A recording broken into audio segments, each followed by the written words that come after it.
சற்று முன் கிடைக்கப்பெற்ற ஒரு மிக மிக முக்கியமான செய்தி ஒன்று வெளியாகி உள்ளது.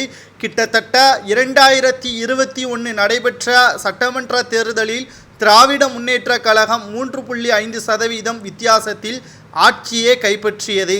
ஆனால் அதிமுகவை தோற்கடித்து திமுக வெற்றியடைந்தவுடன் சொன்ன வாக்குறுதிகளை நிறைவேற்றாமல் திராவிட முன்னேற்ற கழகத்தின் அமைச்சர் உதயநிதி ஸ்டாலின் அவர்கள் செய்த வேலையை தான் நாம் இப்போ இந்த வீடியோவில் முழுமையாக தெளிவாக நாம் பார்க்க போகிறோம்.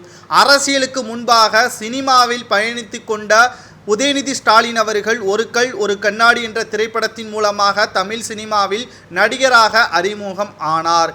அதற்கு பிறகு பல பிரச்சனைகள் சினிமாவில் இருந்து ஸ்டாலின் தலையில் மிகப்பெரிய அளவில் இடிவிழும் அளவிற்கான சம்பவங்களும் வெளியாகி கொண்டிருந்தன.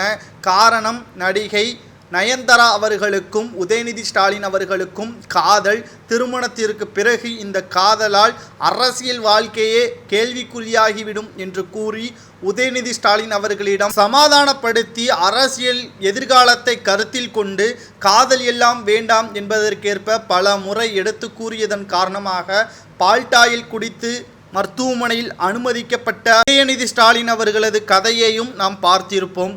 கடைசியில் உதயநிதி ஸ்டாலின் அவர்கள் சினிமாவில் இருந்து விலகி அரசியலில் பயணிக்க தொடங்கினார். மேலும் இது காதல் மிக பெரிய அளவில் இடைவேளை என்றே நாம் கூறலாம்.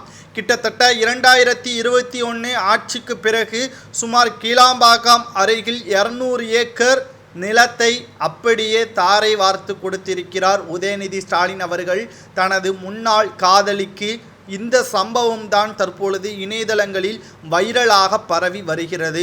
நயன்தாரா அவர்களுக்கு திருமணம் ஆவதற்கு முன்பாகவே 200 ஏக்கரை நிலத்தை உதயநிதி ஸ்டாலின் அவர்கள் நயன்தாராவிற்கு கொடுத்தது ஏன்? சுமார் 500 கோடி தற்பொழுது அந்த நிலம் போகக்கூடிய நிலைமைக்கு உருவானது ஏன்? 2021 ஆண்டே கீழாம்பாக்கத்தில் புதிய பேருந்து நிலையம் வருவதற்கான ஏற்பாடுகளை செய்துவிட்டார்கள்.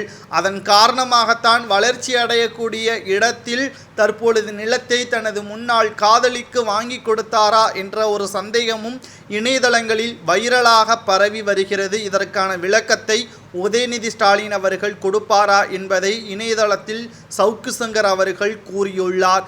தற்பொழுது மிக முக்கியமாக நாம் பார்க்கக்கூடியது, சினிமாவை பொறுத்தளவிற்கு உதயநிதி ஸ்டாலின் அவர்கள் செயல் இல்லாமல் எந்த ஒரு படமும் திரையரங்குகளில் வராது.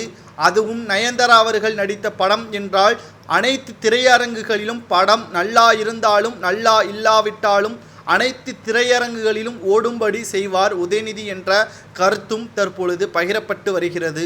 இதனால் தற்பொழுது வரை உதயநிதி ஸ்டாலின் அவர்களும் நயன்தாராவும் ரகசிய காதலில் இருப்பதாக செய்திகள் பற்றி உங்களது கருத்துக்களை கமெண்ட் வாயிலாக மறக்காமல் கூறுங்கள். நன்றி, வணக்கம்.